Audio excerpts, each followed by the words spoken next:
Hey, this is Board Now, and this is going to be my latest review of the Gilmore Girls. So this is episode 18 of the first season. It is called The Third Lorelai, and the title refers to the fact that we meet Richard's mother in this episode for the first and possibly last time. I don't remember her ever coming back to Stars Hollow, but this is quite the guest starring appearance. Marion Ross plays her, and she does make quite an impact. She's coming to visit from England, and there's a lot of pressure. We see how it affects the people, the various Gilmore girls. We see particularly its impact on Emily, because this woman clearly makes her very nervous. She has very high standards. Emily is very nervous. There's a lot of good comedy that comes from that. The fact that she wants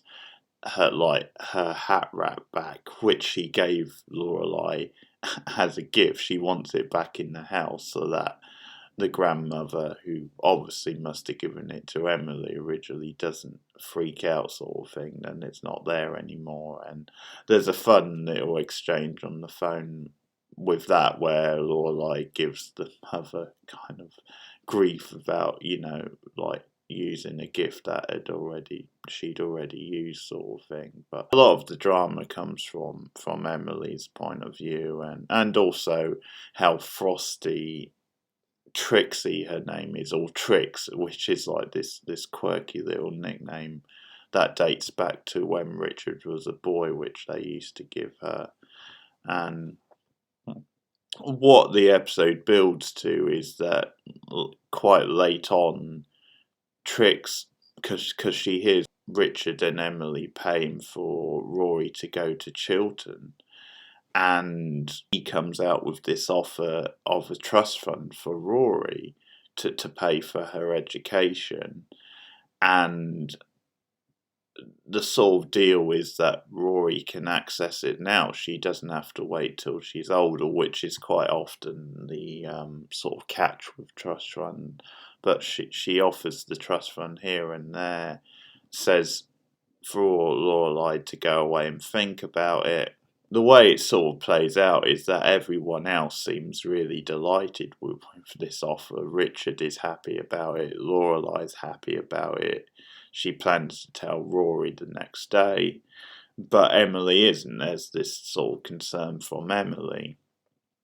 And the drama of this plays out nicely. I think it's very relatable what Emily goes through in this episode, her sort of concern. It's almost a very competitive type thing with Richard's mother, this woman who clearly she's never really gotten on with, us coming out with things like, well, once Rory gets hold of this money, she won't know how to handle it. She's not, old enough or mature enough to be able to manage this. But when Lorelai shrugs that off, Emily changes tack. She changes to say, well, probably once she gets that money, that'll be it. You'll never. She'll break off contact with you. And she mentions the planned trip to Europe. Rory can just use the money and go to Europe by herself. She doesn't need you. And she's planting all these seeds of doubt in Lorelai's head, which Lorelai herself then goes through. She although she doesn't admit it to Emily, she has these concerns herself, which she later expresses to Rory. Not Rory, sorry, Sookie. But the nice twist of it comes that Emily, ultimately, her main fear is that then she won't see Lorelai so much or anymore if this offer of the money in the trust fund is taken up, because she just thinks that the whole deal was to do with Friday night dinner. This nice little moment that shows you that Emily, she does care and want to have a relationship with her own daughter, but it's sort of quite consistent that they're both having those sort of fears, then it's the whole trip to Europe, which Lorelai has been planning with her daughter, is a big thing for her and something she's worried about.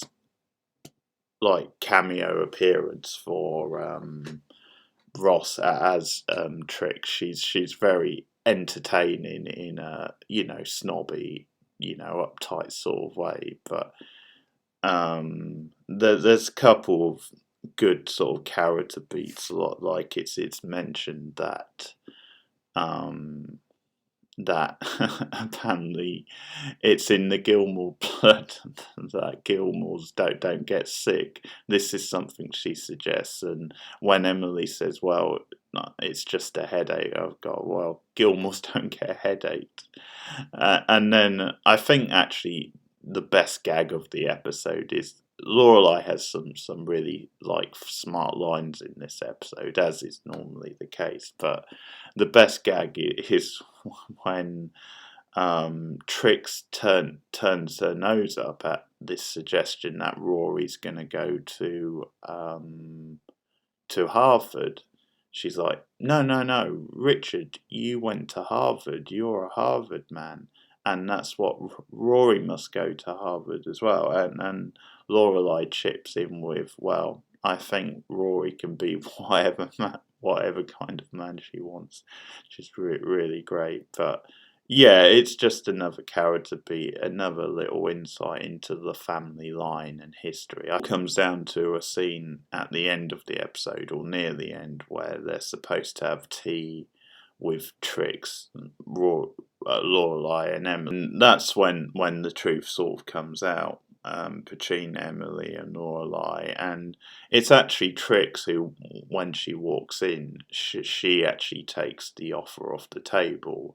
And it's because of the tension between Lorelai and Emily. And Trix kind of says, well, the people I'm making the offer to of the money, they're not mature enough to be to handle this sort of money.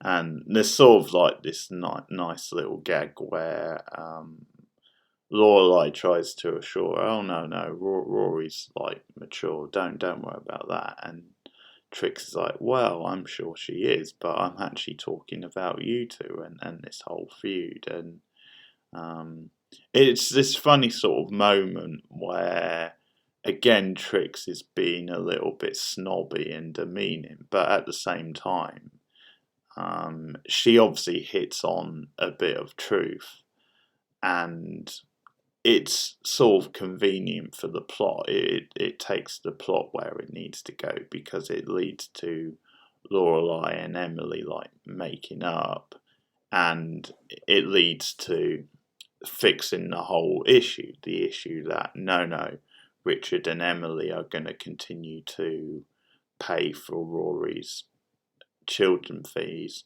and they're going to continue to have Friday night dinner, and that's the whole dynamic which must be like kept. And Emily is about to ring Richard and sort of to fix things, almost to make sure that no, the trust fund will go ahead, the offer from Trix that he can speak to her. But Lorelai actually steps in and she's like, no, we'll keep things how we'll keep the arrangement as it is, unconditioned.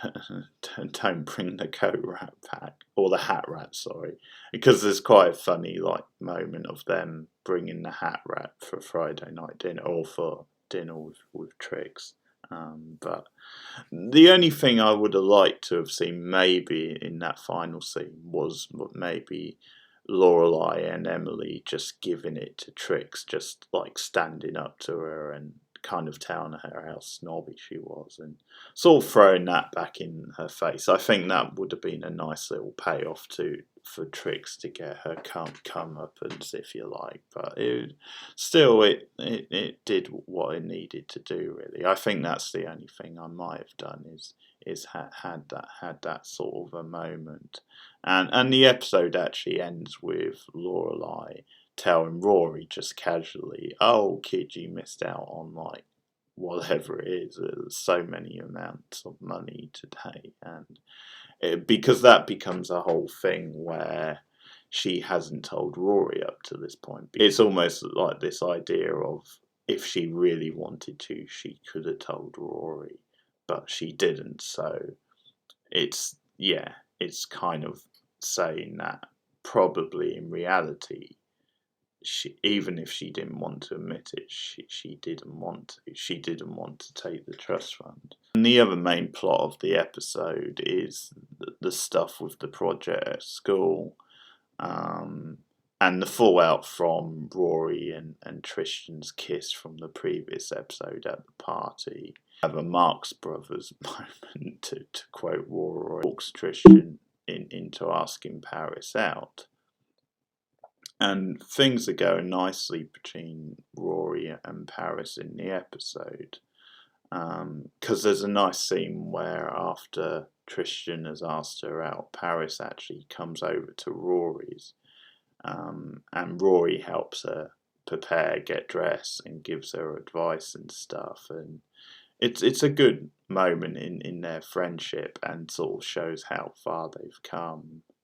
And Paris is actually supportive of Rory and stuff she's gone through since the breakup with Dina and what have you. So, but it's a big statement, the fact that she went to Rory and not Madeline or Louise, pretty well. But the next day, Paris, when she goes up to Tristan and says, well, how about we do that again someday?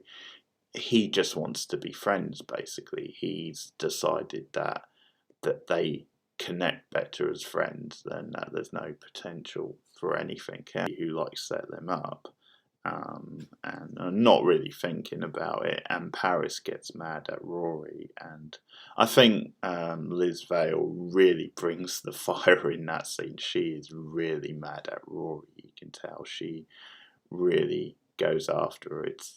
She's very good in that scene, like the delivery and stuff. But you're sort of gutted for her and Rory in that moment, because they've been getting on so well in the episode. And although what Rory did was nice, I think you can maybe see why Paris is mad at her. I will just say the Tristan stuff overall I'm not really feeling, because I do find him a bit of a boring character.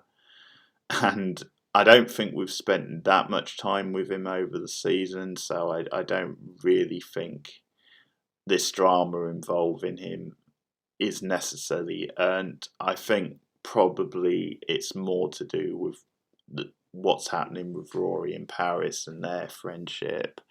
But I guess I just don't. There's not enough with Tristan for me to really care. Than Paris seems to be into him, and that she's then hurt later in the episode.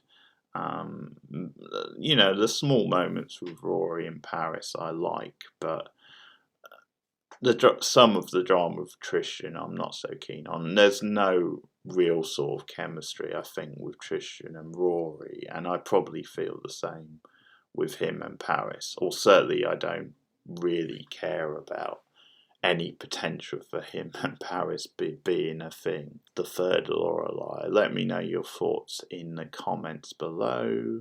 Like and subscribe, and all the rest of it. You can find me on Twitter at KeithBeard.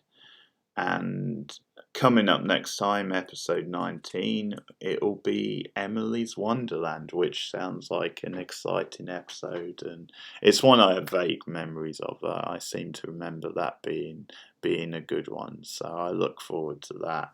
Also, other older TV shows I review on the channel. I also review Buffy the Vampire Slayer, a big favourite of mine. And I also review The X-Files, which I started last year, and I'm sort of coming towards the end of season 1 with that as well, similar to Gilmore Girls. But I'll be back with the next Gilmore Girls soon. Thanks for listening, and goodbye.